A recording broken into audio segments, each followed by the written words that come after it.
ان کے باپ داداؤں کا نام کہیں نہیں. ہمارے جن بزرگوں میں نے جو ہے وہ 1857 میں علم جہاد بلند کیا تھا، ان کے نام چند کے نام یہ ہے. سب کے نام پڑھیں گے تو اسی میں وہ وقت ہی نہ کافی ہوگا، رات نہ کافی ہوگی. حضرت مفتی صدر الدین آزردہ، یہ مفتی صدر الدین آزردہ جو ہے ان کو بھی انڈمان علامہ کے ساتھ بھیجا گیا، لیکن بعد میں ان کی سزا جب مکمل ہوئی یہ واپس آئے.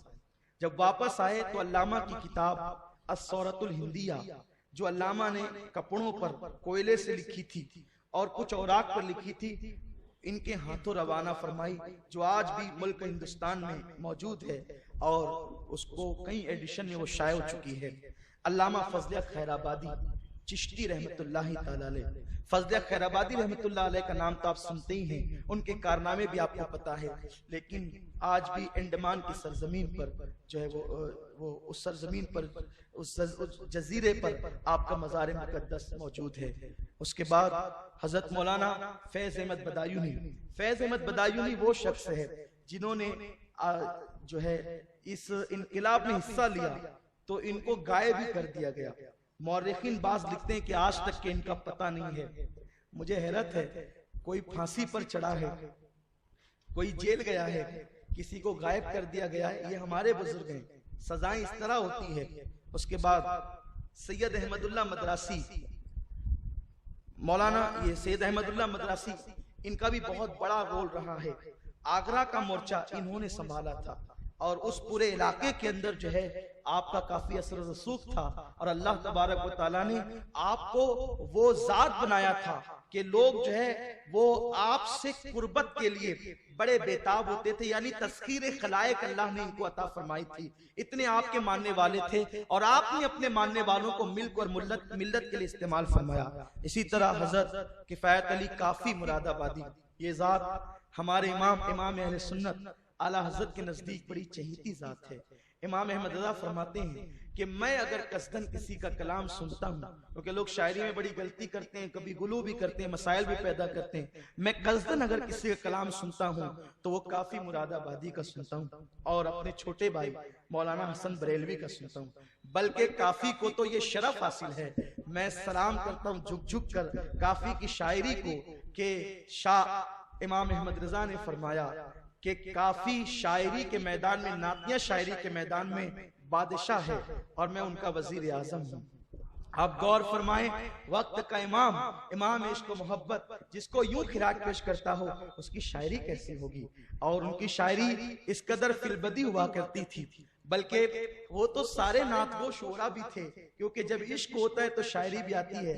حضرت کافی مراد آبادی کے متعلق کی بات آپ نے سن رکھی ہوگی اور آپ کو پتا بھی ہوگا کہ جب آپ کو پھانسی دی گئی 1858 میں تو آپ سے پوچھا گیا تھا کیا آخری خواہش ہے، تو آپ نے کہا تھا کہ میں اپنے حضور کی نعت لکھنا چاہتا ہوں. اور انہوں نے یہ نعت لکھی تھی، کوئی گل باقی رہے گا نہ چمن رہ جائے گا، بس رسول اللہ کا دین حسن رہ جائے گا. ہم سفیر و باغ میں ہیں، کوئی دم کا چہچہا، بلبلے اڑ جائے گی، سونا چمن رہ جائے گا. اطلس و خمخاب کی پوشاک پہ نازا نہ ہو، اس تنے بے جان پر خاکی کفن رہ جائے گا. جو پڑے گا صاحب لولاک کے اوپر درود، نار سے محفوظ اس کا تن بدن رہ جائے گا. اور سب فنا ہو جائیں گے کافی وہ، لیکن حشر تک نعت حضرت کا زبانوں پر سخن رہ جائے گا. علامہ فضل خیر آبادی بھی عربی کے شاعر تھے، اور علامہ کی شاعری کے بارے میں بتا دوں، جناب غالب جیسے لوگ علامہ کی بارگاہ میں خوشہ چینیاں کرتے تھے. جو غالب کا موجودہ دیوان ہے وہ علامہ فضل خیر آبادی کے مشوروں کا نتیجہ ہے. علامہ فضل خیر آبادی گو کہ اردو میں شاعری نہیں کرتے تھے، لیکن عربی میں وہ ملکہ حاصل تھا. ایک مرتبہ کوئی چاہنے والا حج کو جا رہا تھا تو آپ اپنے گھر سے پیدل نکلے اور چلتے چلتے کہا کہ میں تو نہیں جا سکتا، میرا کلام لیتے جا. اور رستے میں چلتے چلتے جو اشعار لکھائے تھے اس کے بارے میں مشہور ہے کہ وہ 50 سے زیادہ اشعار تھے. یعنی دو نعتیں فی البدی، بس چلتے چلتے یہ لکھ لو، یہ لکھ لو، یہ لکھ لو، فی البدی. اور جب اس حاجی نے جا کر در رسول پر اس کو پڑھنا شروع کیا کیونکہ اس وقت تو وہاں بھی سب عشاق رسول تھے، علماء کی مسند لگی ہوئی تھی، درس وہ دے رہے تھے۔